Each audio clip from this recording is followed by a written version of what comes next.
Supreme Rice. Since the 1930s, supporting Louisiana farmers and communities throughout Louisiana. To find out more, go to supremerice.com.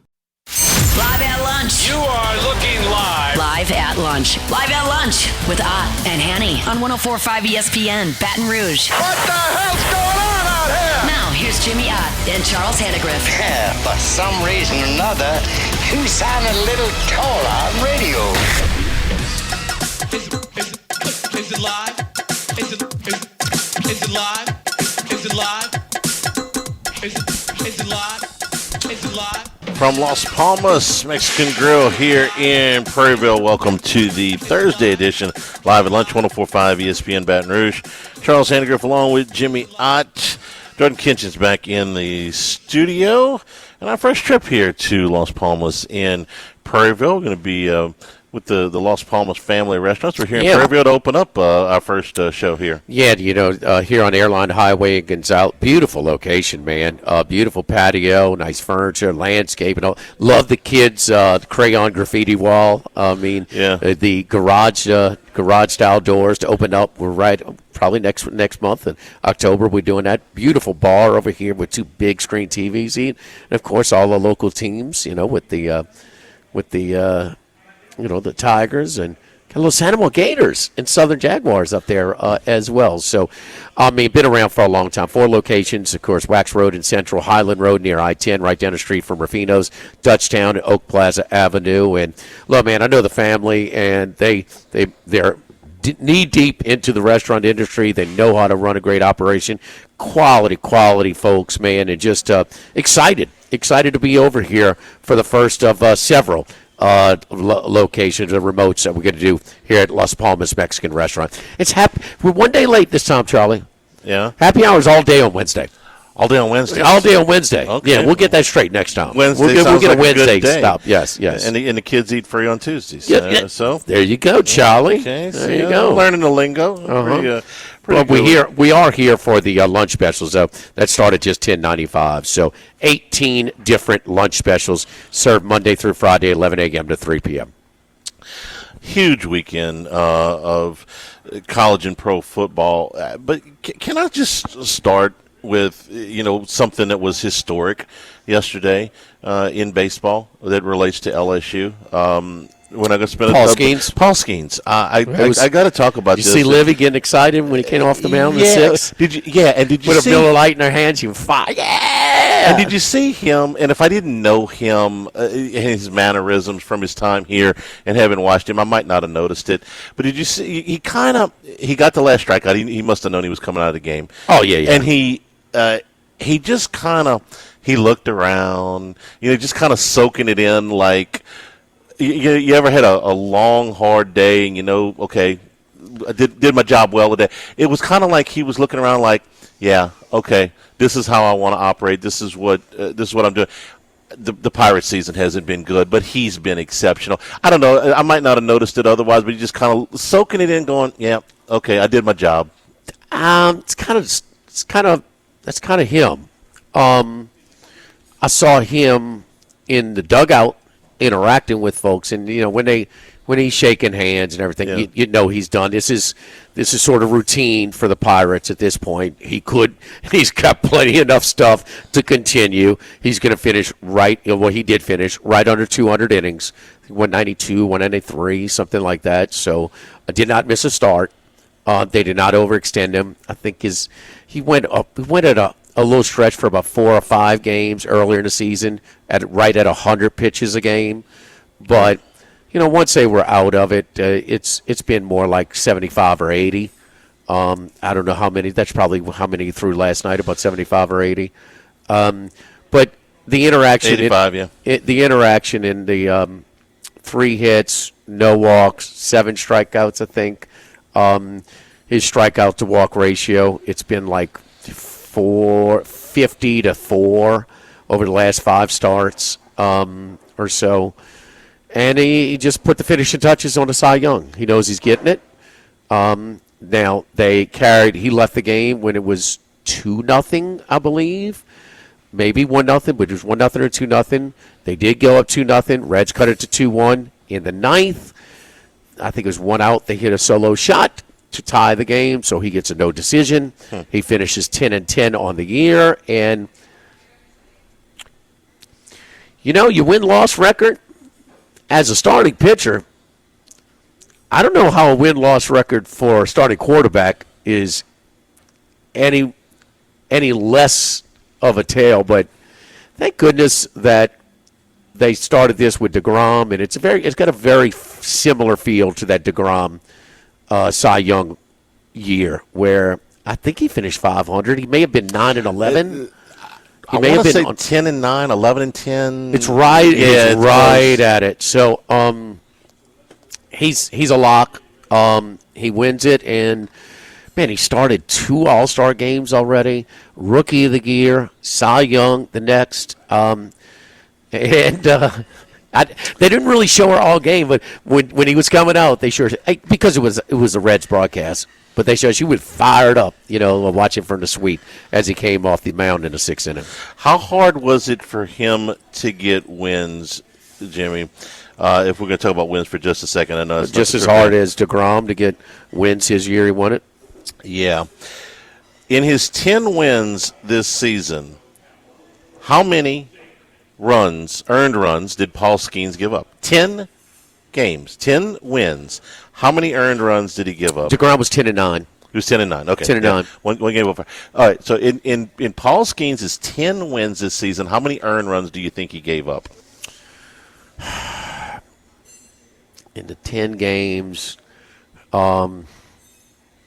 probably 5 or 6. 2. 2. The guy gave up 2 earned runs in 10 starts in which he got the win. How many strikeouts did he finish with? 216. So by comparison, tied for 3rd in the league. So in all of Major League Baseball, not just the National League. Would he finish in NL? Because it's a National League award. Strikeouts in the National League. Well, it was Skubal and he's an American. Yeah, and the Red Sox pitcher helped me. Oh, yeah, Grossier. Yeah, those were the 2 guys who were in front of him. So so the most in the National League. 2018 DeGrom was 10-9 compared to 10-10 last year. For this year for Skenes. Skenes started just over a 2.0, so he lowered his ERA under 2. I think he's the first pitcher in Pirates history with this many starts to finish under 2 ERA. By comparison, was it 1.95, something like that now? First pitcher in Pirates history to do it. The first pitcher in baseball to do it, period, since Verlander did it in 2022. And here's the one that gets me. The youngest pitcher, 23 or younger, with a sub-2 ERA since 1985, when it was Dwight Gooden, who had, in my opinion, one of the top 4 or 5 seasons for a starting pitcher ever as a 20-year-old, had an ERA of $1.53 in 1985. So this is historic from that standpoint. When you can do something that hasn't been done in 40 years in Major League Baseball. Well, DeGrom had a better ERA. I'm talking about the youth. DeGrom went 23 when he did that. Correct. He was he had a 1.7 that year, but that was a critical year that shaped the voters, because win-loss record was a big deal. It was a big deal for Cy Young. It was mostly how many wins you got, and then they went into the secondary. But when he had 18 or 16 starts where he either got 1 or 0 runs support. Yeah. I mean, how do you explain? So it was a key point, a turning point. Had DeGrom had his 2018 season 20 years prior, he might not have won it. Probably wouldn't have. And I'm going to cite my Nolan Ryan season again, when he led the league in ERA and strikeouts at the age of 40 or 41, and was 8-16 for the Astros. And he didn't win it. No, no, he didn't win it. ERA and strikeouts. And strikeouts at either 40 or 41. That's that's Skenes here, and that was DeGrom in 2018 too. Yeah. Led major league leading ERA, strikeouts at 2. Let me see if he had a better ERA than Skubal. I think Skubal may may have beaten him on that. No, actually, I don't think so.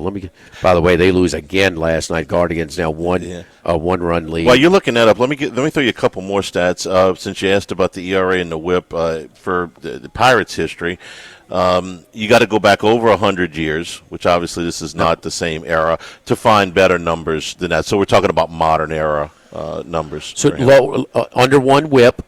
Yeah, they had a guy in 1919 that went under that. So modern era. No, Scooble finished with a 2.2 ERA, 2.21. So Skenes had a better ERA. The WHIP was .89. Is .89 for Scooble. Crozier, day after Labor Day, he gave up 7 earned runs to Cleveland. So that's probably where he lost it. I mean, he finished strong last night, got the win. It was a pick on Otterlocks last night. Good night last night, by the way. So that was a Cincinnati win. I picked against Skenes last night because I didn't think they were going to throw him as the longest Hunter Green, and they didn't. Yeah. But they the Reds lose another close one in extra innings. If you had the under 6.5, that's a bad one. 2-1 in the ninth inning, 2-2. They both scored 1 in the 10th. 4-3 final, so thanks for shopping. He ended up throwing 187 and 2/3 innings. Last year he threw 133. And when he did talk in the post game, he's not a I didn't see it. He's not a look at me guy, but I didn't see it, I read it. He said I made all my starts. That's pretty cool. It's a product of doing what you're supposed to do and making your pitches throughout the year. So at times, Jimmy, it's been painstakingly slow is the wrong word, but incremental advancement of his workload since he was drafted. Really, they started him in Single A. They could have easily started him in Double A. He spent 5 weeks at Triple A the following season. He could have started the season with the Pirates that season very, very easily. For a while there, he was stuck on 90 pitches or so. It's like let him go, or 6 innings, and that was it. And they still were very careful with him. I don't think that they've ever. You're seeing the fruits of that now, and it even frustrated me. It's like, man, the guy's got a no-hitter going through 6 innings. Let him go. No. They're going to be painstakingly careful with him, and I understand why he's such a valuable asset. But it paid off. He has had no arm problems this year. He makes all 32 starts. So the amount he threw in that 2023 2-0 11-inning game in Omaha is probably going to be the most he throws. What did he throw? 130 pitches that day? 120. 120. It's 82 strikes and 120 pitches. It's difficult for me to see him throw that many pitches in a non-playoff game, and the Pirates are nowhere near the playoffs. So maybe in a postseason game, something like that. But in a regular season game, I'd be shocked. Louder, who's pitching for the Reds now, threw 88 for Wake Forest. I remember sitting in the stands watching that game, watching the pitch count, and Skenes got up probably in the second inning about 12 or so pitches ahead of him, more than him. And it was like 2-3 pitches an inning that he was expanding, and he still ended up going longer. He went one more inning. Yeah, he went Louder longer. Went 7, Skenes went 8. Yeah.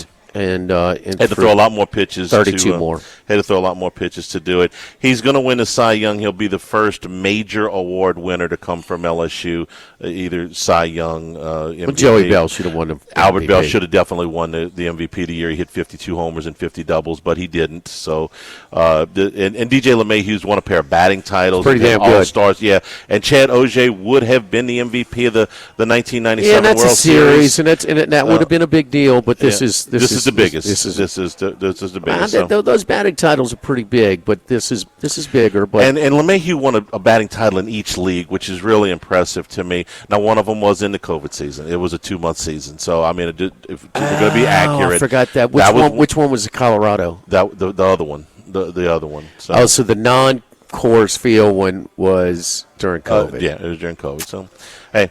Okay. No. That's it. That's part of it. I know, but that's part. But you have to admit, but it doesn't count as. It doesn't weigh as much as a full season. No, yeah. of course not. Yeah, right. It doesn't. Right. Excited to be here at Las Palmas. Man, we are excited to be here at Las Palmas as well. We are on Airline Highway in Gonzales. It's right kind of as you get to the Prairieville-Gonzales line. So Beautiful, beautiful facility over here at Las Palmas. Very family friendly. Very family friendly. Come on by and see us today if you're in the area. We got lunch specials serving from 11 a.m. to 3 p.m. Monday through Friday. You do the one taco, one enchilada, quesadillas, 2 tamales and an enchilada, beef or chicken tostada, chalupa, the beef or chicken burritos, taco salad, 3 tamales, 2 tacos, enchiladas, chimichanga. We've got 18 different lunch specials, including brisket tacos as well, fish tacos if you want. We have a light bite, 2 soft wheat tacos, filled with your choice of fajita chicken, fajita beef, or shrimp, sauteed with pico de gallo, served with grilled vegetables and guacamole. So all kinds of stuff. So Tex-Mex specialties, different combination plates for dinner, grilled favorites, like everything from a Angus burger to ribeye steak to carne asada, grilled seafood as well, tuna, tilapia, shrimp, salmon, and redfish, burritos and chimichangas. A little bit of everything over here at Las Palmas. They've been doing it for quite some time. The margaritas, we use a really good tequila in our house margaritas, and house margaritas are half price, regular or large, every day, Monday through Friday for happy hour, 3 to 6 p.m. And should have been here yesterday, I guess, huh? Happy hours Wednesday. Happy hour is all day, and kids eat free every Tuesday. A little bit of something for everybody, and it's just a nice size restaurant, outdoor patios on it, great, plenty of room at the bar, watch the games and stuff. So, and always very, very solid service over here from the folks here at Las Palmas. Live at Las Palmas, live at lunch, 104.5 ESPN Baton Rouge.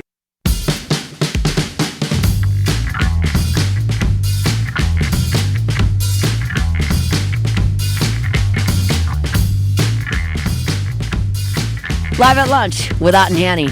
Live from Las Palmas Mexican Grill on Airline Highway in Gonzales.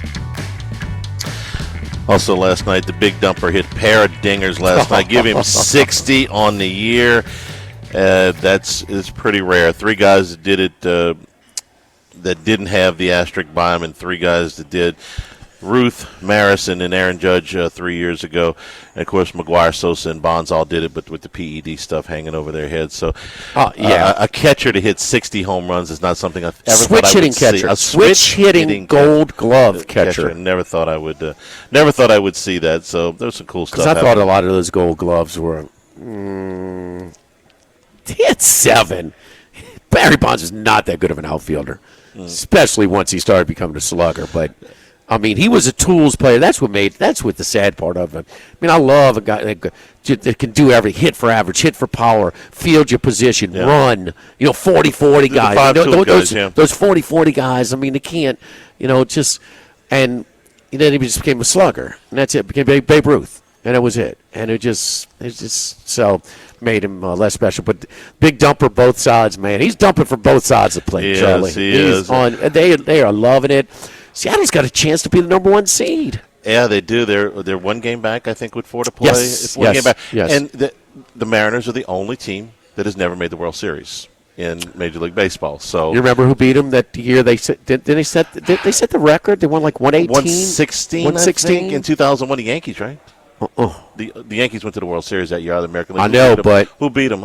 Indians. The Indians. No, I didn't. CC had a big game against them. Yeah, okay. Now it's coming back to me. And then the Indians lost to the Yankees. Coming back to me now.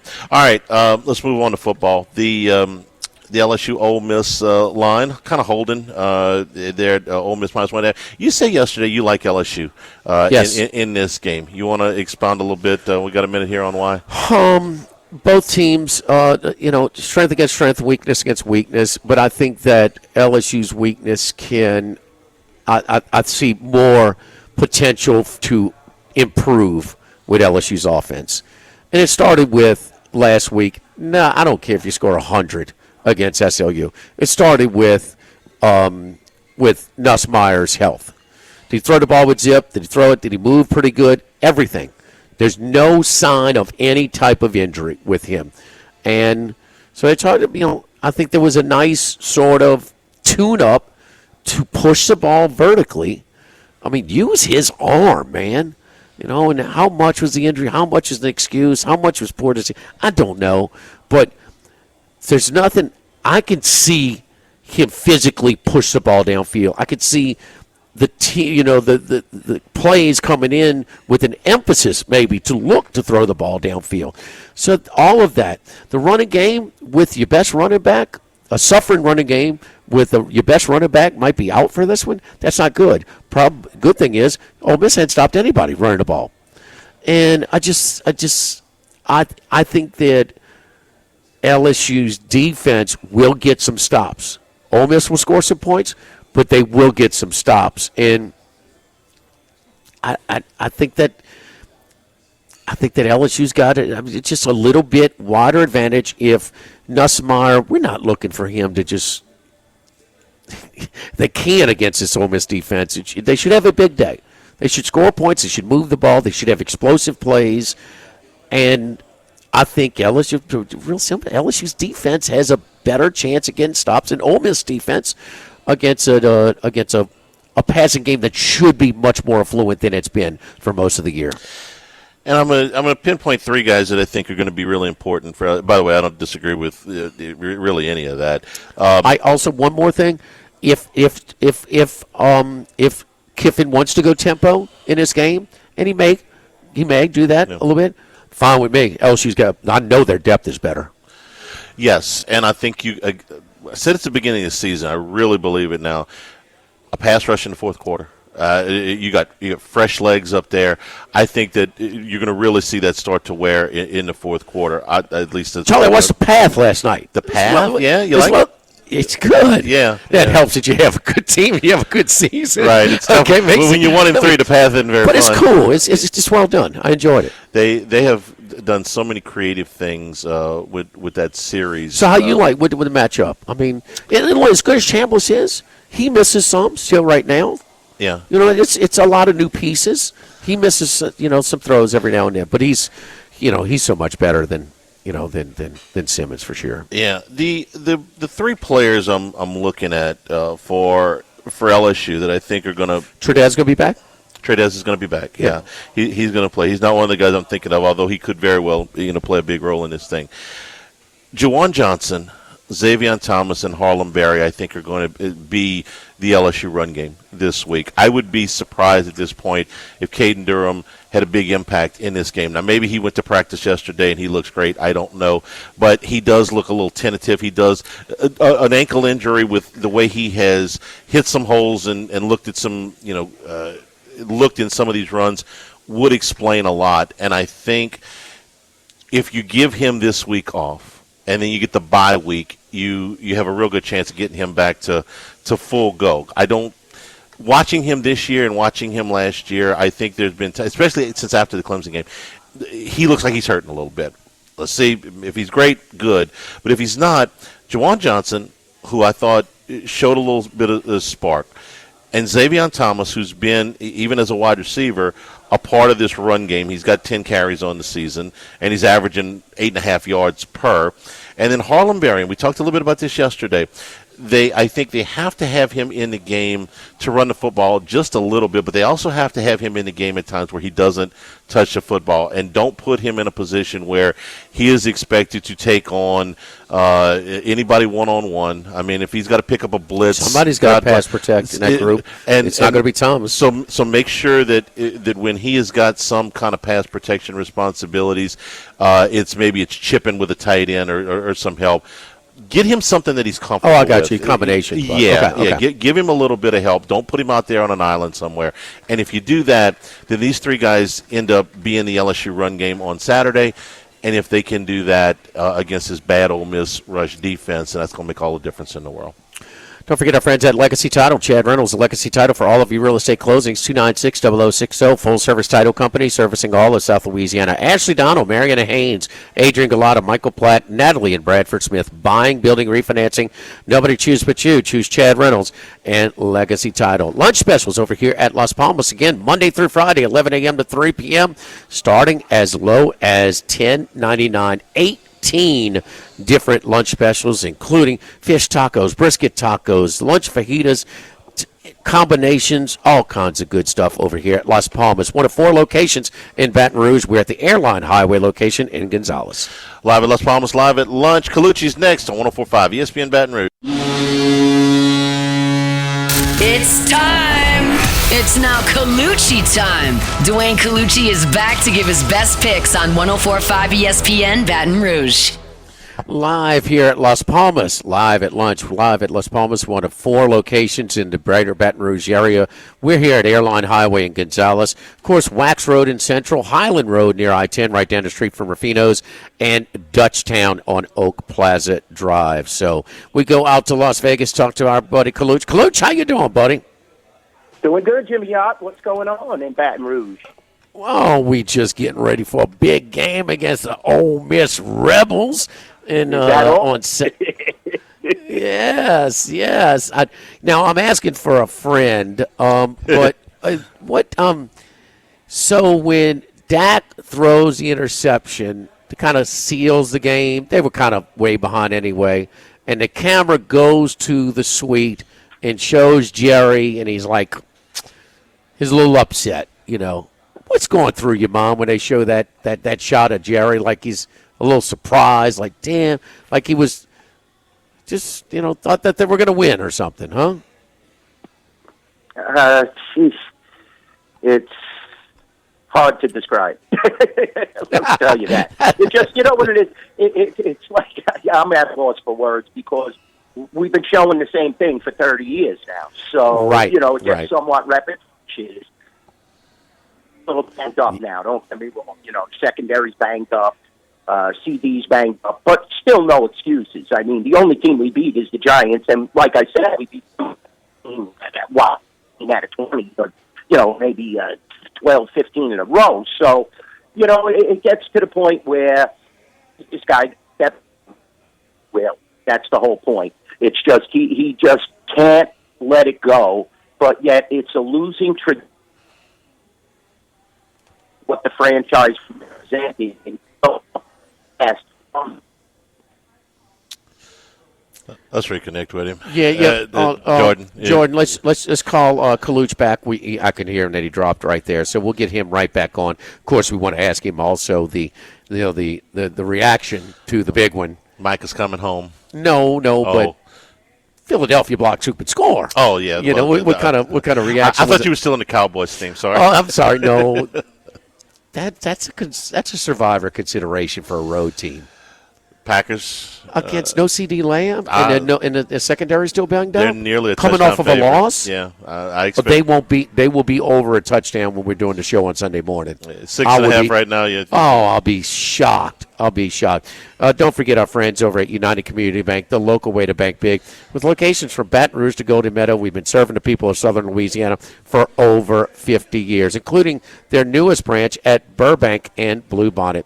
United Community Bank, a great team of bankers at United Community Bank, including the main guy, my buddy, Mr. Prentice Wilkes, and all of our friends at United Community Bank. So, Heath Meir, Nicole Glover, Hunter Creed, David Campbell, David Henry, United Community Bank, member FDIC, equal housing lender. I'm sorry, Colucci, we got a much better connection now. Can't hear you guys at all. Okay, we can hear you loud and clear now. We got a good. Can he hear us, Colucci? Can you hear me? No. So, let us know if you can hear us. We're okay. Totally broken up, Jimmy. Okay, all right. Well, we wanted to hear your reaction when. Okay, we'll try again. Let's do this. Take a commercial break. Okay. Take a commercial break. Get it out the way so we're not jammed up for the last one. Live at Las Palmas, live at lunch. 104.5 ESPN Baton Rouge.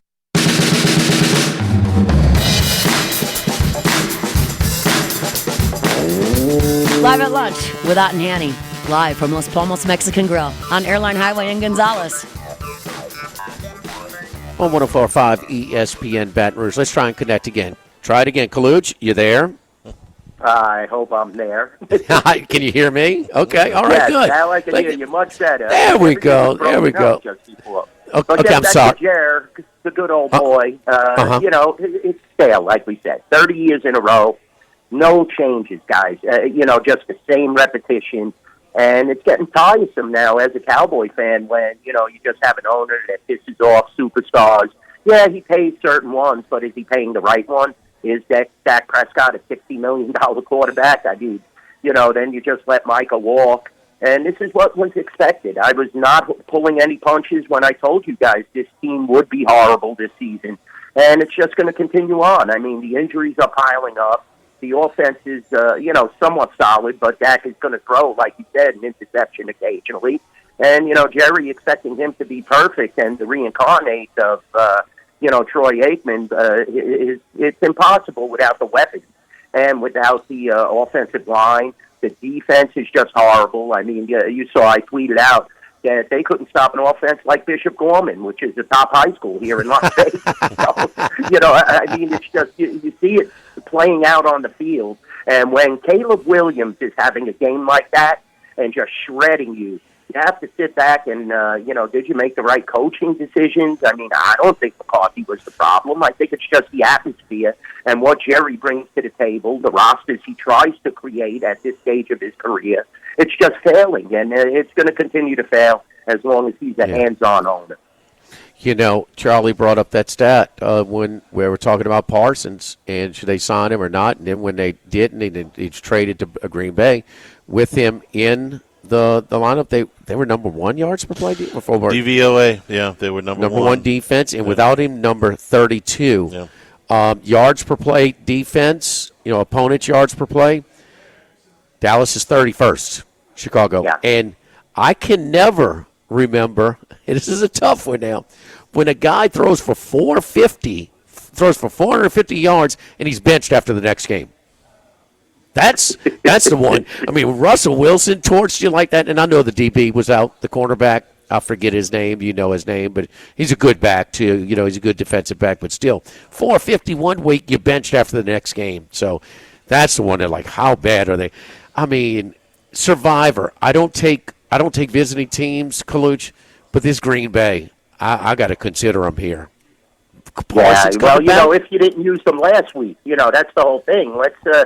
Dallas has gone awful, and Green Bay is going to win this game, but Green Bay is not good. Do not kid yourself. The first 2 weeks in the NFL mean nothing, and I always tell people that. And you saw Matt LaFleur get totally exposed. Now, Cleveland has a great defense. Don't ever kid yourself. But when Joe Flacco, at his age, throwing for about under 200 yards, is beating you, you also have to make some changes. And also, let's keep in mind, Micah Parsons had 2 tackles in that game. I think he had 1.5 quarterback hits or whatever you want to call that. But so far, they're not utilizing Parsons' skill set, and they're now showing holes in their game. So this is a must-win for Green Bay. Dallas, it's also a must-win, but what does that mean at this stage of the game? I mean, Dallas just doesn't have the roster to compete with Green Bay. But do not get crazy with Green Bay. A lot of people lost with them in the Survivor last week, Jimmy, so keep that in mind. These Survivor contests, this is why it's just luck of the draw, and it's a crapshoot. If you get lucky, you're going to go all the way. You're facing off. Let me tell you, Jimmy, it's not funny because you're facing off against 18,000 other contestants. I mean, who's going to enter a contest like that based on the luck of the draw? And that's the way I feel it is with these Survivor contests. So we'll see how it plays out. Coach, we got an unusual situation this week with our local team, the Saints, in that you got a better than a 2-touchdown underdog in the NFL, which is not common.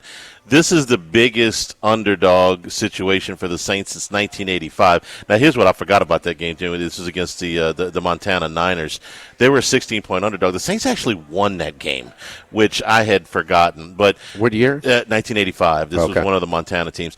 Kaluch, when you get an underdog that is this significant, I mean, probably the worst team in the league in the Saints or one of the 2 worst against one of the 2 best on the road, man, how do you manage that, and what kind of action do you see when the spread's up 15.5, 16? Yeah, you see a lot of one-way action, Charlie, especially on parlays and teasers.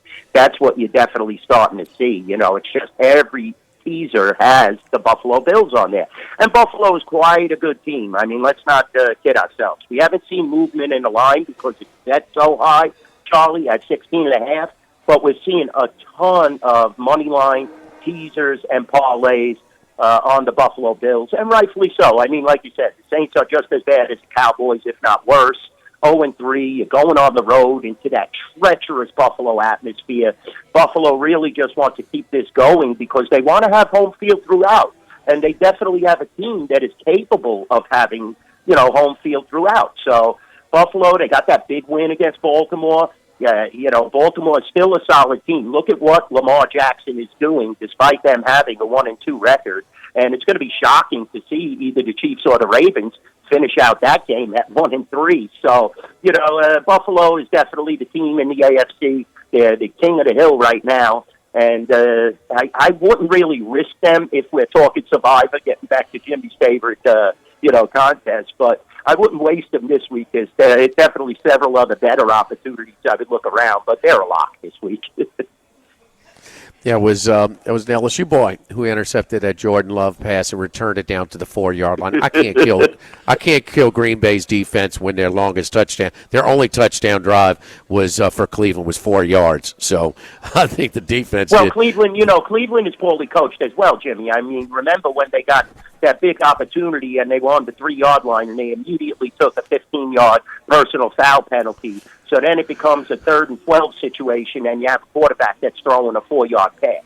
So then they took a field goal. This is just poor coaching, and the skill set at the quarterback level for Cleveland is horrible. You can't keep starting this guy. You can't. I'll take that coaching move, and I'll raise you one. What happened in Nashville on Sunday?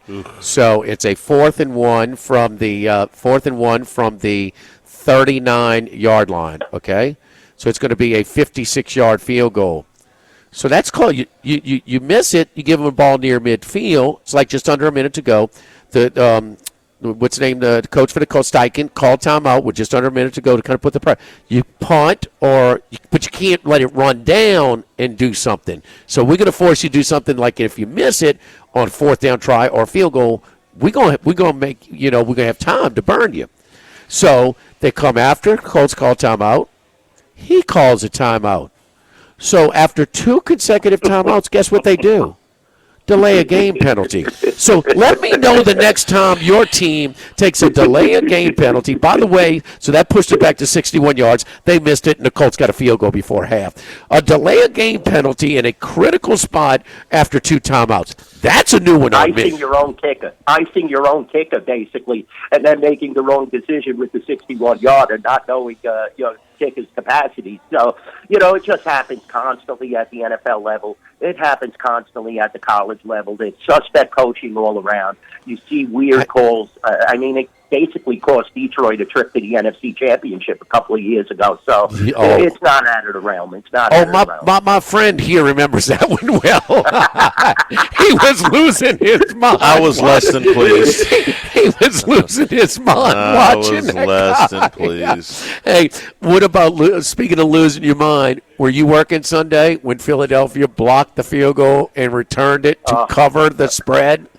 Of course I was working, and, the crowd went wild. But we did have a lot of Ram backs in that game, believe it or not. This is Ram country here in Las Vegas, and when they start riding high, they have a great, great team. That was such a shock to see Philadelphia, but, cover the game. But Sirianni did some excellent coaching maneuvers after halftime. And, what's funny is that I told my staff, I was looking around, and I said, what's going to happen at halftime? A.J. Brown is just going to go ballistic. And I used a different terminology, but, only targeting him twice.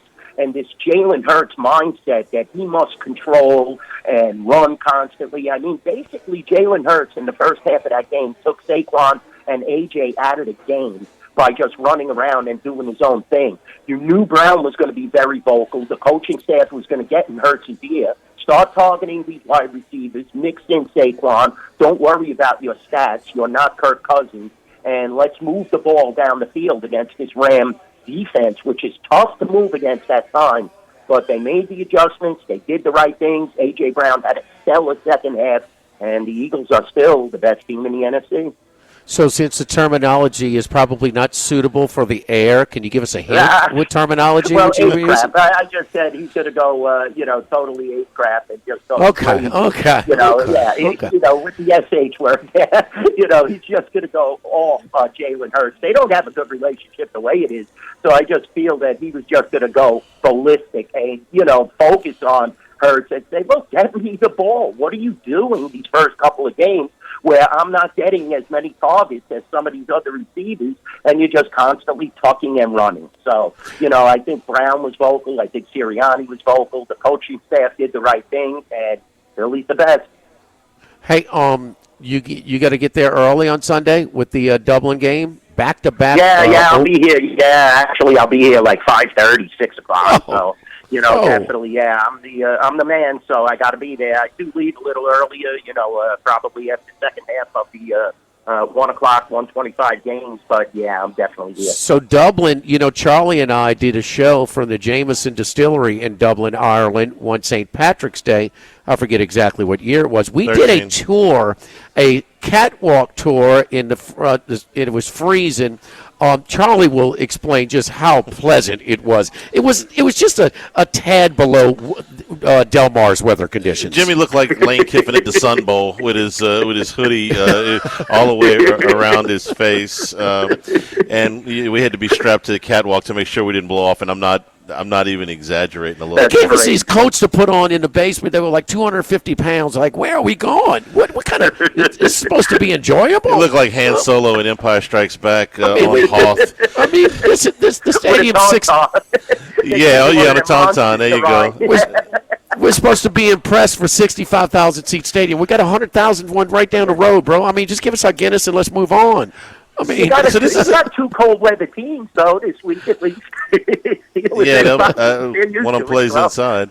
That 6:30 start, Kaluch, what kind of crowd you guys get in there? I remember one year, a much younger man, out way past when I should have been out, and watched a crowd at about 5 o'clock in the morning. I was like, what is this? It was a World Cup year. I think it's slow to get handled, too, Charlie. World Cup year. What kind of get you for an NFL game at 6:30 in the morning Vegas time?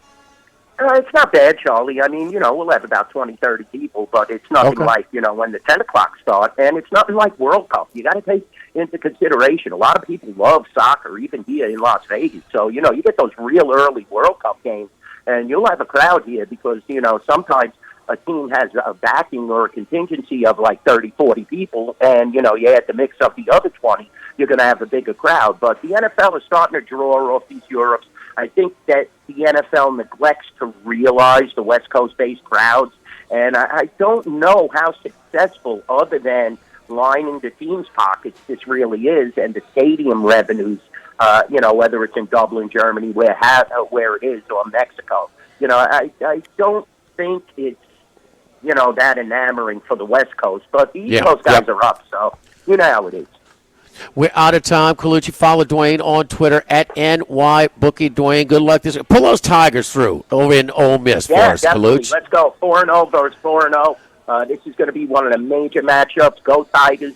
I'll post the beautiful shirt that you sent me. I will have it on Saturday. Yes. And I'll definitely post it on X for you guys. Currently at the Rampart in South Point, Ole Miss 1.5, total 55. You the man, Kaluch. Good luck to you this weekend. We'll talk to you next week. Love you guys. Thanks for having me on, as always. All right. Don't forget, over here at Las Palmas. Las Palmas, one of 4 locations here in the greater Baton Rouge area. We're at the Gonzales location on Airline Highway, Wax Road in Central, Highland Road near I-10, Dutchtown, Oak Plaza Avenue. Kids eat free every Tuesday. Wednesday, happy hour is all day. That's half price house margaritas, frozen or on the rocks. And then also, of course, it's happy hour Monday through Friday, 3 to 6 p.m. here at Las Palmas. Live at lunch, 104.5 ESPN Baton Rouge. Live at lunch without Nanny. Live from Las Palmas Mexican Grill on Airline Highway in Gonzales.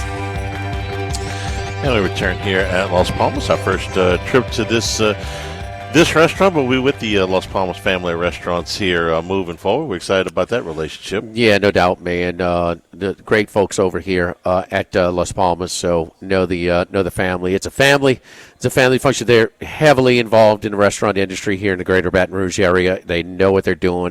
They pay attention to service. It's clean. The place over here is fine, man. I love the patio. patio's got really nice nice decking.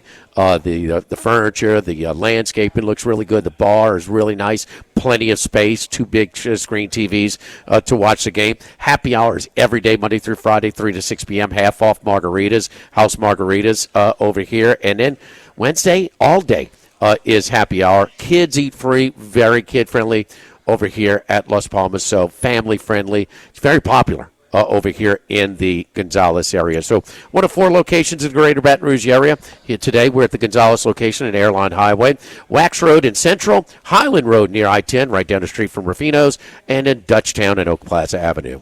Let's get into college football slate for the weekend. I'm going to kind of go chronologically here for a minute and start with Arkansas and Notre Dame. This is an 11 o'clock game in Fayetteville. It's Notre Dame's first ever trip to Fayetteville. And first ever game these two teams have played. Okay. Yeah. Good, nice note there. And this line sliding down. Sharp money is on Arkansas. Yeah. All right, so Arkansas is coming off of a gut-wrenching loss. Should have won. Yeah. Should have won. Hold on to the ball, but they lost. Game at Memphis. So how much is that affecting the opening line? You know better than me. In the summer, this line was a little over a touchdown. Well, Notre Dame dropped 2 games. Okay, so their power rating went down, and then it dropped down.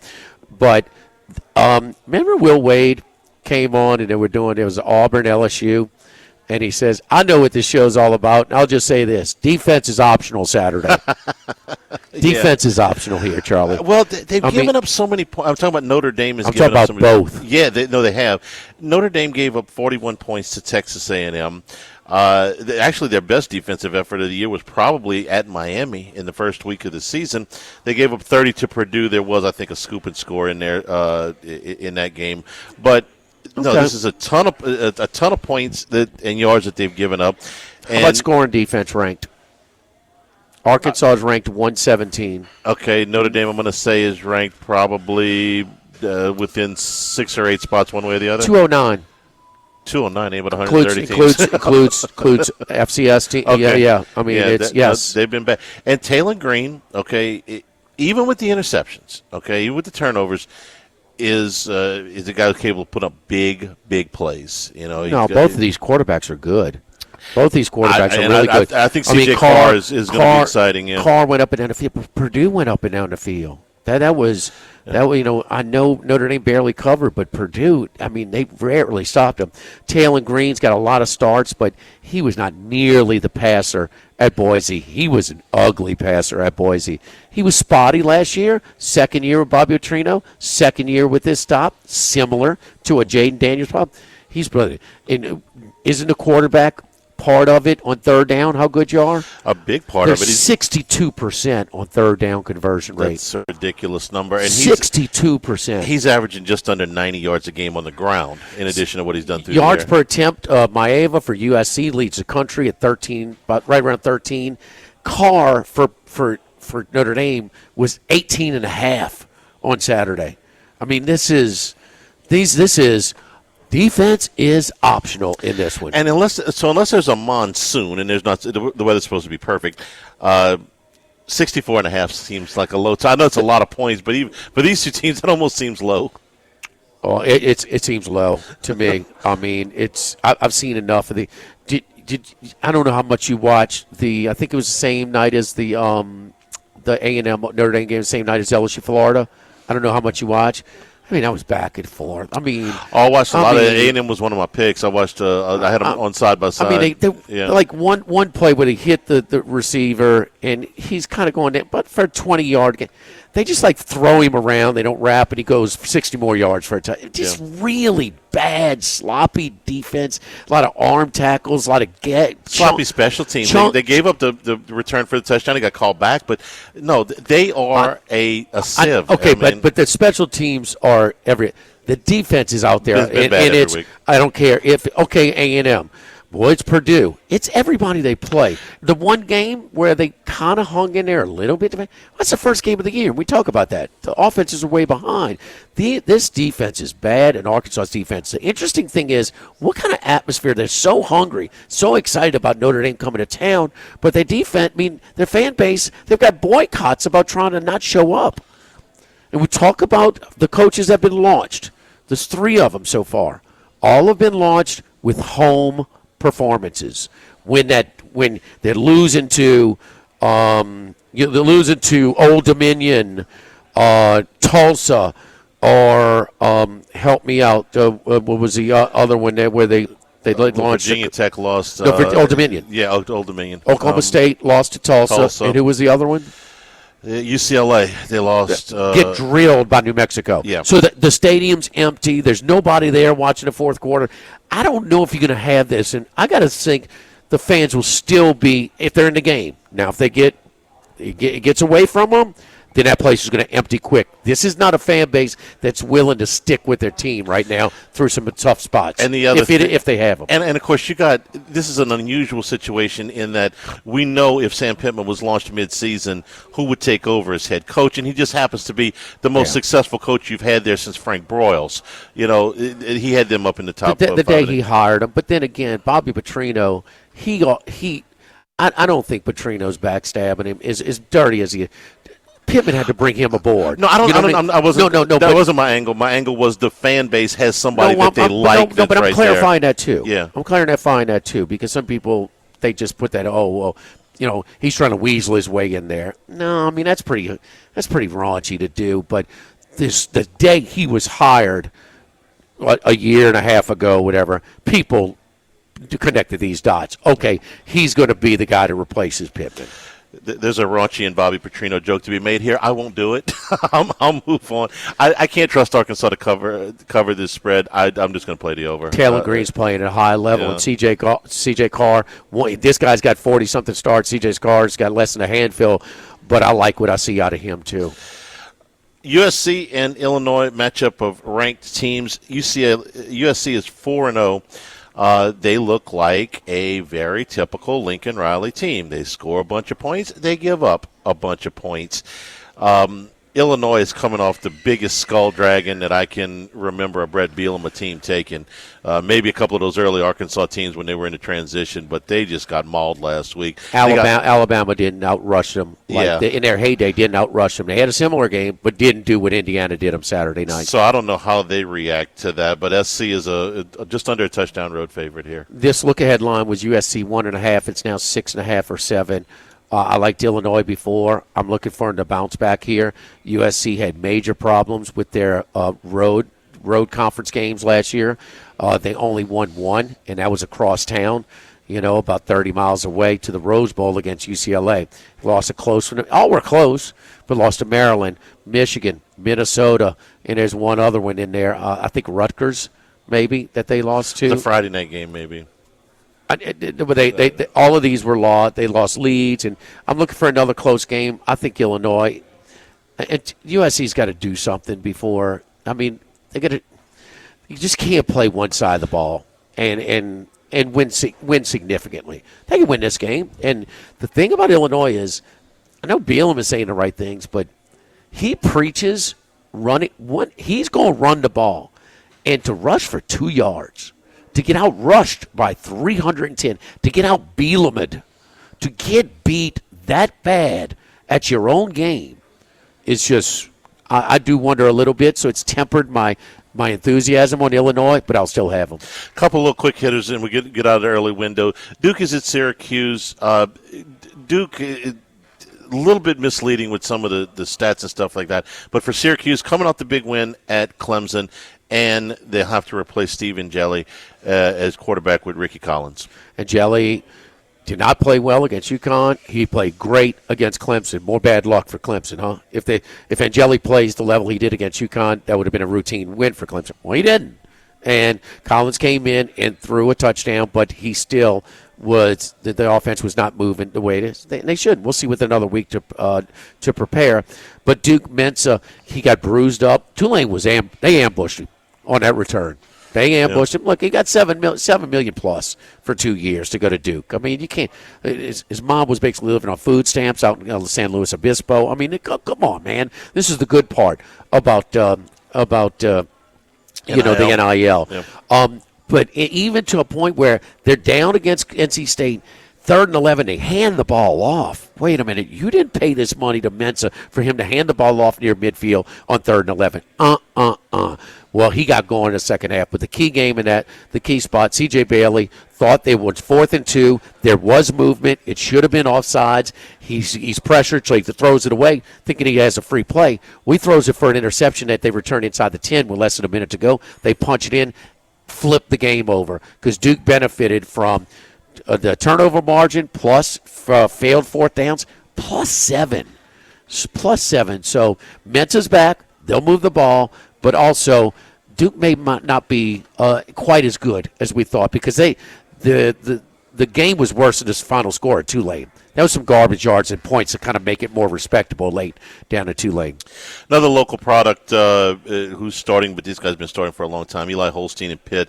They are at home against Louisville. Holstein had 2 terrific games to open the season and then had a rough outing in the backyard brawl against West Virginia. The Mountaineers pulled the upset there. Louisville goes in here 3-0. Not the same team, the West Virginia team that I saw get outgained by 179 to Ohio or get housed last week at Kansas. I mean, it's a rivalry on the road. They play way above their head. So I'm not going to kill them. I'm willing to throw that one away. Miller Moss, the USC transfer, who LSU went against in Las Vegas last year, he's quarterbacking and off to a blasé type of start. They've played nobody, and so this is their first road game. But it's that West Virginia loss that has this number where, because I would have thought that Pittsburgh would have been a slight favorite or a pick 'em. Catching 4 at home, I like Pitt in this one to win outright. We are here at Las Palmas in Prairieville, but we got a pretty exciting thing going on. You've heard us talk about the Thibodeau store and the Pierre Part store. So the Pierre Part store has been open for 114 years, serving the Pierre Part community. They opened the Thibodeau store several years ago. Well, now they are expanding the brand some more. Let me tell you something. This family, this group knows something about servicing families down the bayou and in that part of the state. And I grew up not terribly far from there. Now opening the Lockport store and the LaRose store to expand into those communities. Listen, a lot of similarities down there. You've been, we both been to both of the stores, and I'm sure we'll be making our trips as soon as they open. But that is coming up here September 26th. September 26th, tomorrow. They'll be opening the LaRose store and the Lockport store. So take a look, man, and all of the things that we have told you about at the Thibodeau store and the Pierre Part store, they're expanding the business now. Pierre Part store for 100 years. Okay, then they have the Thibodeau store, the last year or two? 5 or 6. About 5 or 6. About 5. Now the LaRose and Lockport store as well. Yeah, yeah. I mean, where's the Franklin store coming? Huh? They coming there? They need one. The Gretna store? We can get into those for sure. Sir Charles William III? Yes, that's it. They know me down in Franklin. Man, it's awesome, though, man. It is an independent. It is a old-time feel to it, but just it's a first-rate operation. So you get the best of both worlds, man. You get you ever been in a Pierre Part store? Get everything from your produce to ice chest, the beer and the ice, and in a triple burner that I can use on site at the tailgate. And so everything you can imagine, but also the knowledge, the friendliness. They check as soon as you come in. Hey, how you doing? Can we help you with anything? Hey, boom, you need this? Let me get so-and-so to help you. A well-oiled machine that these guys run, man. And listen, cooking at tailgating, cooking at your back door, your outdoor grill at home, any type of on-site cooking, it is a must for you outdoor cooks like myself. Get down to the Thibodeau store, the Pierre Part store, the Lockport store, the LaRose store. And online. Get down to the store. And online, thethibodeaustore.com. Live at lunch from Las Palmas, 104.5 ESPN Baton Rouge. Live at lunch with Ott and Hanny. Live from Las Palmas Mexican Grill on Airline Highway in Gonzales. And return here at Las Palmas. Matt Humans with us at the bottom of the hour. We'll get his picks for the upcoming weekend. As we continue to roll with our college football previews and notes, Auburn and Texas A&M, the 2:30 game on ESPN. The Aggies are just under a touchdown favorite in this one. Auburn, It's been a rough week at Auburn all the way around, but having to deal with how they lost at Oklahoma last week, I'm sure, has been particularly tough. Now they got to go back-to-back on the road. They're at A&M. A&M got the big win against Notre Dame, and then they got, a little chance to look at this. Yeah, we're right before that. So now I think these are two even teams. Now, I'll give the quarterback edge to Texas A&M. I'll give the defensive edge to Auburn. But these two 50-50 games, Auburn could have won that game.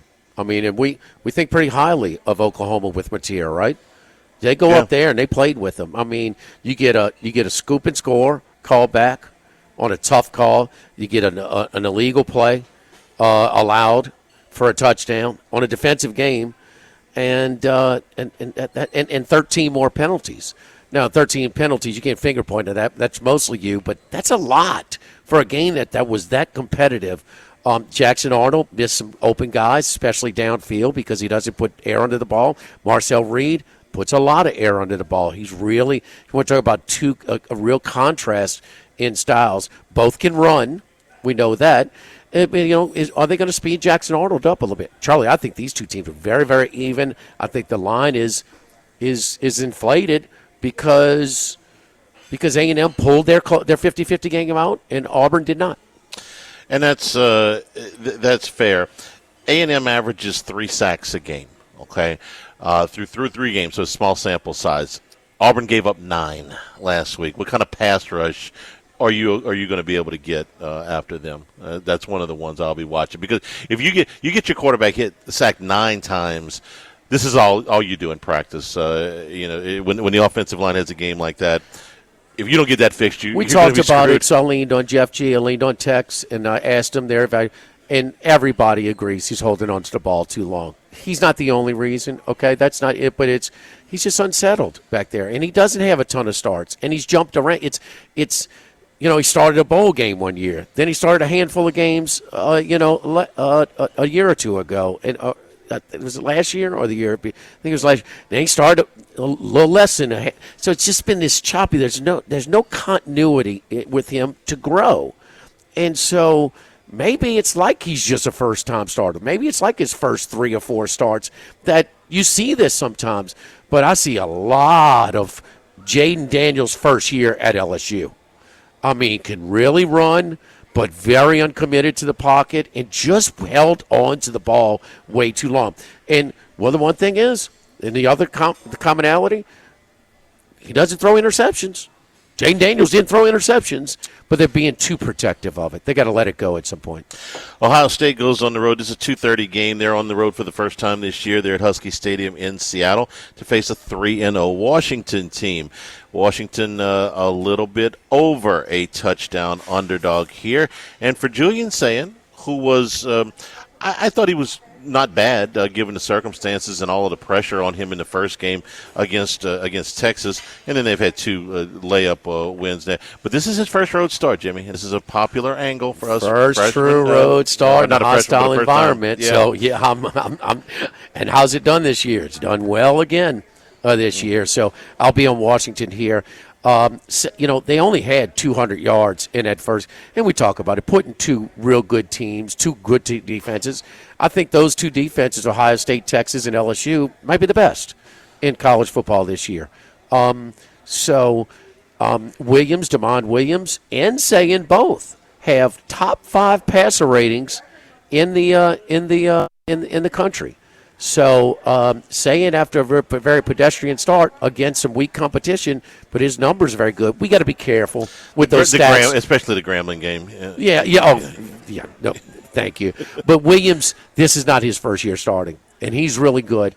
And keep in mind, their roster was real. It was last minute that Fish got over there from Arizona, so his roster's way better. So this is a very, very tricky game for Ohio State going. Last time they went to the Pacific Northwest, they got beat against Oregon last year. Washington, this is one of those schedules that when you look at it in the summer on paper, you think, okay, that's reasonable. And then 3 weeks into the season, it looks like garbage. Colorado State, who's usually not awful, is not very good this year. Washington State, who was I realize what they lost, but was a reasonable good. program. They're awful. No, so the Pac-2 is bad. Be a very, very big Oregon State and Washington State. It's a talk about shame. just falling off so bad. No, it is. We kind of thought it would happen, and it has. Yeah, it took maybe an extra year, but yes, it's been bad. Indiana coming off the big win against Illinois. This is a 2:30 game on Peacock, your favorite. They're going to Iowa, and the Hawkeyes are a little over a touchdown underdog, and that's 8 this morning at Bet Rivers. 8, yeah, and that's significant because. I'm going to tell you right now, this is one of my picks tomorrow, is Iowa plus the points. You got to really look hard in the last 6 years to find games that they've lost at home by more than that. It's a couple against Michigan, the Michigan national championship team, but even against some really good competition, man, they will slow you down. They will put the game in the mud. Everything's going to be hard. Indiana coming off the big win. I can see the Hoosiers winning this thing close. If they go in there and blow Iowa out, you can beat Iowa, but you're beating Iowa by more than a touchdown. That's a chore. That's a haul. You think it's a big win for Indiana? I mean, it happens all the time where they blow out top 10 teams by 53 at prime time on network TV. All the time, huh? Did they rush the field? I didn't see the end. I don't know, but this doesn't happen. No. So why I was asking. Emotional angles in college football. How are they going? Do you think they left a little emotion on the field? Because Charlie, when they were up at half, okay, they're up at half, right? 35 to 10, 35-3. Yeah. Okay, what do they do in the second half? Now it's going 28-0. I mean, it's stomp on their throat. You can't have A+ intensity, focus, physical, emotion. And have a full tank the next week. And give over a touchdown against a team that's the grass is going to grow higher. They're going to stick it in the mud. Yes. I mean, in a program that wins 9 games every year. They are. I heard this on a podcast earlier this morning. Hard out, yeah. Are you plagiarizing? No. Am I plagiarizing you? I try to listen to your podcast after we've done the show, so I'm not influenced. One more, and then, of course, we're going to spend so much time tomorrow talking about the big games between Oregon and Penn State and Alabama and Georgia. I wanted to get to – these are some of the earlier games. I wanted to get to Tennessee and Mississippi State before we wrap up the Mississippi State 4-0 against the spread. Yeah, and they're a little bit better than it. It's 7.5. We got a lot of 6.5, 7.5 spreads this week. Tennessee going in there.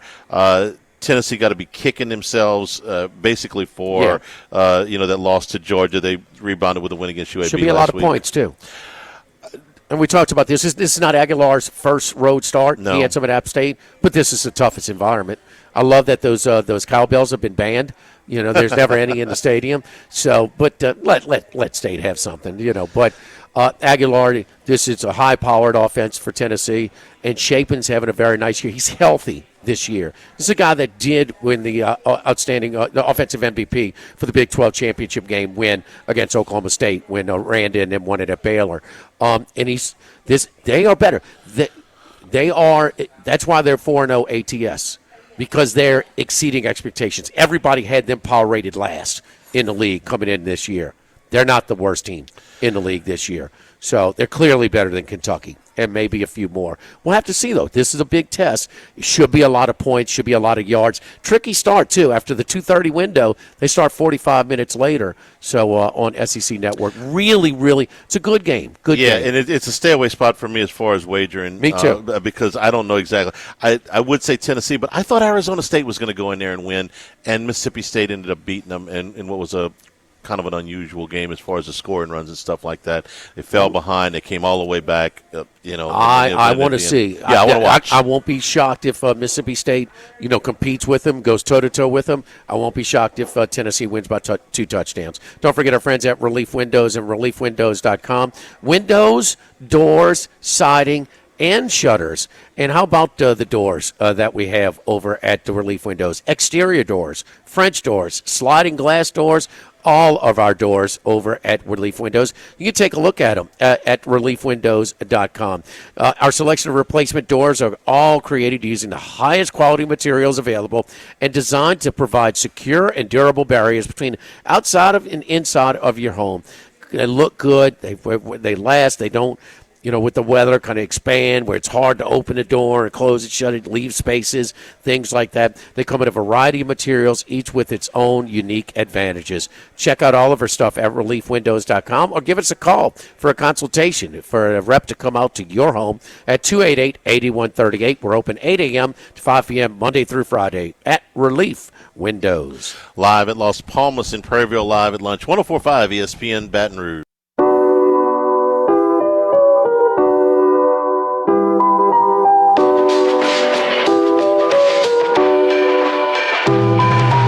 Live at lunch with Ott and Hanny. Live from Las Palmas Mexican Grill on Airline Highway in Gonzales. Let's go out to Matt Humans and Beeson in Las Vegas. Matt, how you doing, buddy? Getting ready for one of the best college football Saturdays of the season and trying to get over the Rams plus 3.5 loser from last week. I wasn't going to bring it up, but yes, he was, Matt. He was talking about all during the break. He said, "You said the Rams. We're going to hear about this." I had the Rams too. You're in good company. It's up there. Music City. Here's the two wedding story for you. One wedding, a wedding. I got sunk on Duhon's half-court shot to get backdoored against UConn on the Final Four. In a honeymoon, I got Music Miracled. I had the Bills in the Music City Miracle, huh? I was just born to stay married, huh, Should Matt? have done like me, get married in July. Yeah, that's a tough combination right there. Holy smokes! But that was also the weekend you got married. Is that what you said? The marriage and the honeymoon. I mean, that's 4 bad beats. No. That's well played. There you go. There you go. You're welcome to share your marriage and engagement or your honeymoon's bad beats whenever you want as well. So, but as bad as it gets, man, as bad as it gets, there's no doubt. Where were you watching it, and what kind of reaction? Were you in a sports book and had kind of crazy reaction like we did? Yeah, I mean, I know many people who were on the Rams.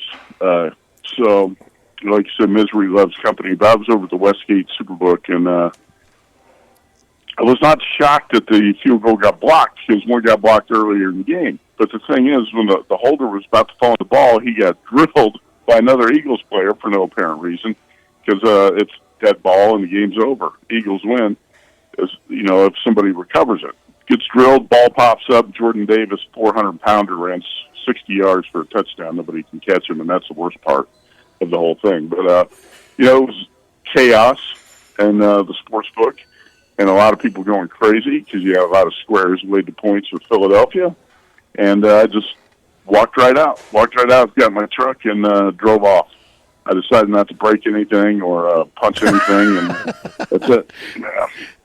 Or throw beer cans out in the street right. in San Diego. Like Yeah.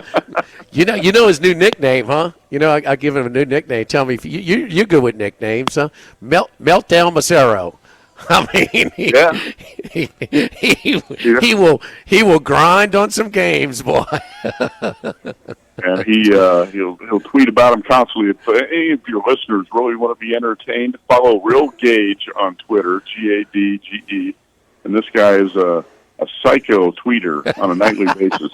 I call him the Madman, the Boston Strangler. We've got all sorts of nicknames for the guy.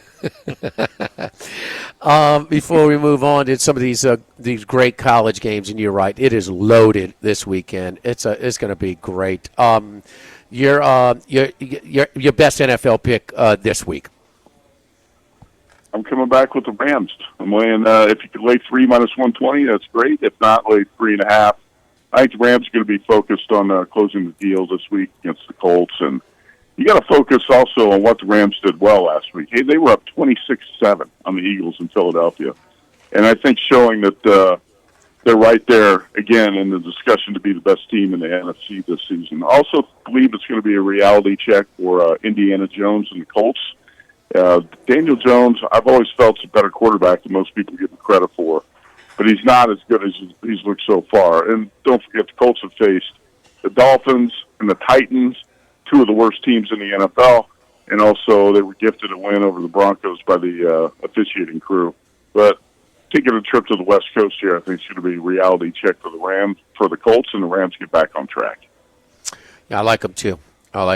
So a couple of squares. Me and Randy McCabe were actually on the Eagles last week. Small bet, but it's crazy that one. And it much the best though. Did you think they kind of sat on the lead a little bit? Of course. Yeah. That's why I said I think they're going to be more focused on closing it out this week. And Sean McVay and Matthew Stafford had to have talked about that. You're up 26-7. You had plenty of chances there. You get one more score, the game's over. And but it happens a lot. You watch a lot of football games and teams sit on leads. Hey, the Ravens set on a 15-point lead against the Bills in Week 1. Yeah. It didn't work out for them. So you sit on a lead, you end up losing. I got a comp for you for Mr. Chambliss, who we'll see on Saturday, and this was no secret. He was going to start, and he's the better quarterback by far. I got a comp for you, though. He reminds me different of a left-handed guy, not terribly big, not super arm strength, but mobile and puts a lot of air under his ball. This quarterback played in the playoff last year, if you want to, and threw from a different side, so that should tip it off. But he's got a lot of Dylan Gabriel in him. Now, certainly a different path, but really, and because Gabriel ran the ball pretty good for Oregon last year, and this guy can run too, but what separates him and Simmons is the passing ability. LSU can't run. Ole Miss can't stop the run. Ole Miss is very good on offense. LSU is very good on defense. Who you like in Ole Miss LSU on Saturday?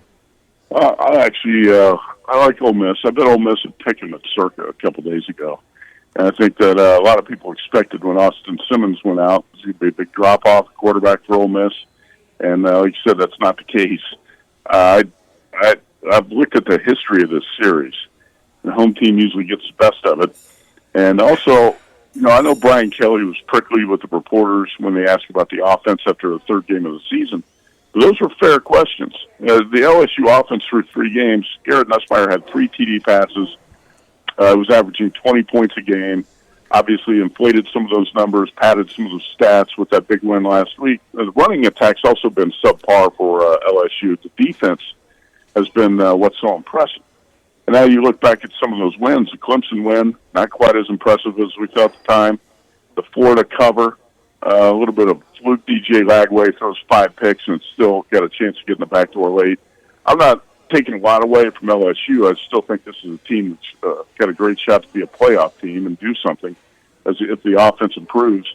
But I give Ole Miss slight edge, and I like the way Chambliss has played since he stepped in. So I'm going to go with the Ole Miss pick and take my chances on that one. He's better. He is a better player. There's no doubt about that. And so you say he's a better player, and I think I've seen signs of that too. How did Lane Kiffin not know that? Simmons came in the first in the Georgia game last year. They go 3 and out. Dart, the opening series of the game. Dart throws an interception.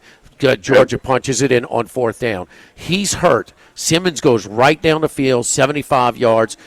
Made a throw on the 3rd down to convert, and I think ran it. So right there, I mean, you can't have a bigger stage, a more quality opposing defense, and do it. So, I mean, it's a short sample size, but he did it, and this kid's lighting up for Ferris State. So, yeah. I mean, there's nothing in practice that when you can't get hit that's going to trump what this guy did in the game. So he was going to have the chance, but good thing he got hurt because they say you can't lose your job to an injury. Well, your backup, if you outplay the guy that got injured, you can win a job, with performance, and that's what's happened. So. The other thing is, Matt, that they kind of stumbled onto this guy. This is not somebody that they were scouting for a long period of time. The story is that one of their assistant coaches was going through guys' profiles on Twitter and found this guy. So this is not somebody that they were married to for a long time. Kiffin's a really good play designer, okay, and the things that he does is a couple of things. He likes to get his backs or some of the underneath stuff moving vertically on the move. And Simmons is he's all fastballs, a little too hot. This kid has better touch and accuracy to allow the receiver to get more yards after the catch. And then, setting up these plays because he's going to run the ball a little bit, and then his receivers do a really good job of fake block it and releasing and they get open. Simmons throws the ball on the line like Jackson Arnold does for Auburn, and he misses him. This guy puts air under the ball on a deep ball. So two different kind of important throws in Kiffin's system. Look, we wish he was playing Simmons. Trust me, we wish he was playing Simmons on Saturday, but that's not the case. And, the home team wins these games, right, you say, historically? I know the better team didn't win on the road last year. Ole Miss had a better roster last year. They didn't win at Tiger Stadium. I think LSU has the better roster. We'll see on Saturday. But in 1959, Johnny, this was supposed to be a home game for LSU. Billy Cannon ran the kickoff back 89 yards for a touchdown. Guy by the name of Al Lott was on the sideline. He sold his player tickets. You know what he did with his player tickets for the 59 game? Bought my grandmother her first washer and dryer. A little history lesson. So it's a little. There's some history in the home game. He sold the game. It was originally scheduled for a home game for Ole Miss. He could make more money moving it to Tiger Stadium, cost him a national championship. So anyway, history. Who else we got in college football? That 1959 game actually was a part of my handicap, too. I just forgot to mention it. First time they're undefeated, untied since 1959. LSU minus 3 in the game? Yeah. Ole Miss was the favorite. Ole Miss was Tiger Stadium. Okay. Oh yes, indeed. All right. Oh yes, indeed. They were the better team in that one. Yes, I didn't have a action on it though, Charlie. Me neither. Matt, who you got, buddy?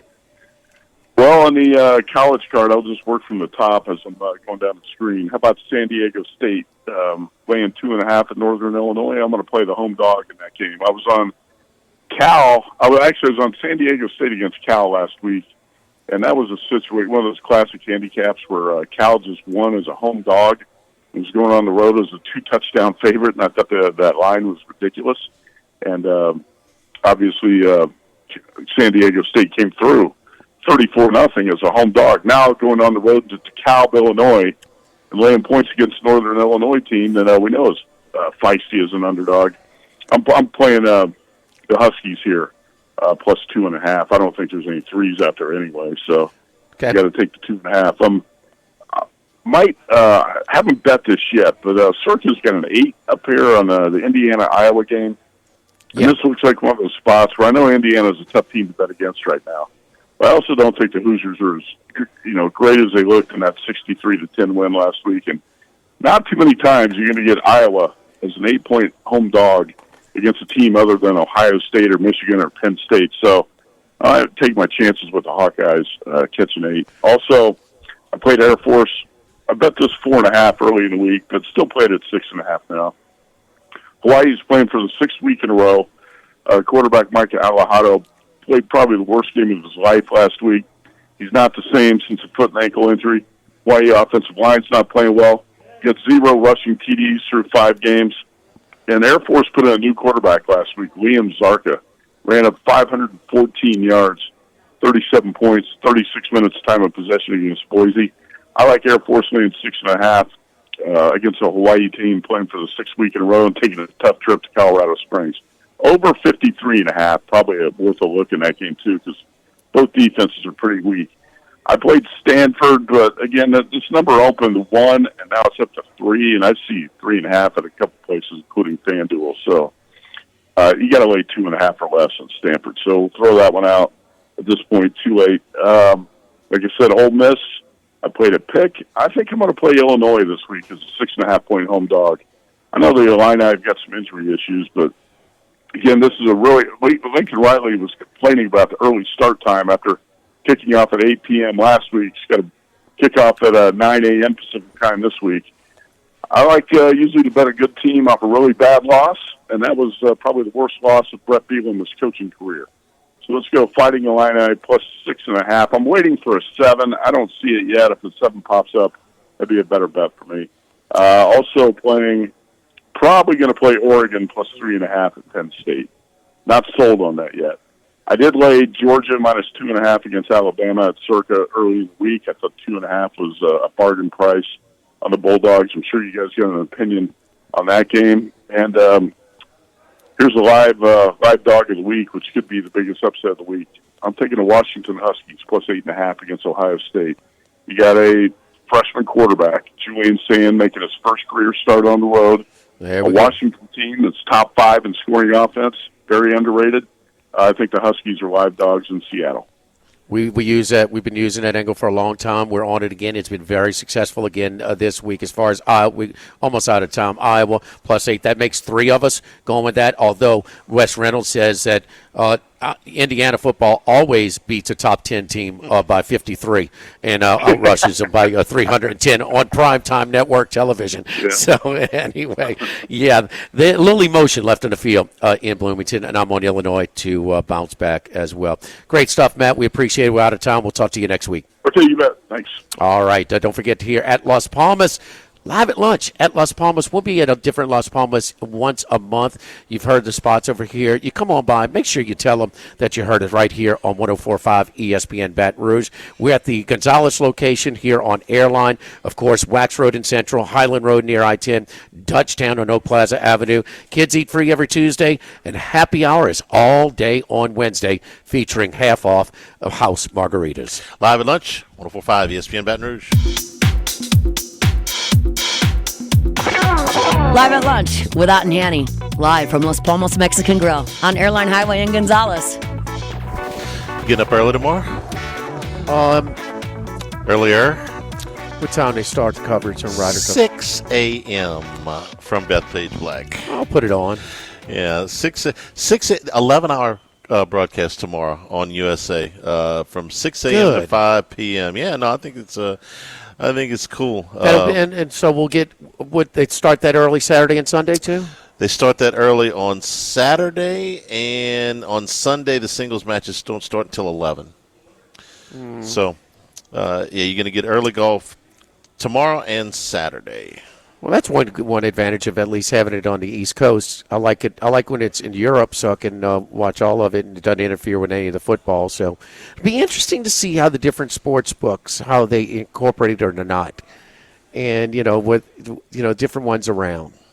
Well, it's getting a lot of natural, but like we're in a part of the country where college football is way more popular. So I'm wondering if it's going to be on like at Circa, out there. And I think some of the Las Vegas ones on Saturday. Sunday it'll be, I guess, Sunday too. And Sunday the football's going to be on at 8:30. You have less games. The NFL is going to start at 8:30 our time on Sunday because of the Ireland. So you're going to, if you want to go watch the football game. How many games do you have at noon? Oh, all but 6, so 10, I think. Well, you have 4, 5, 6, 7, 8. So, 8. So you got you'll have 8. Yeah, something like that. No shortage of things. Tomorrow we get going at 10 a.m. from Rufino's. Hope that you are with us then. Thanks to our friends here at Las Palmas for being our host. For Jimmy and Jordan, I'm Charles Hanniger saying thank you and good afternoon. And stay tuned for Hunt.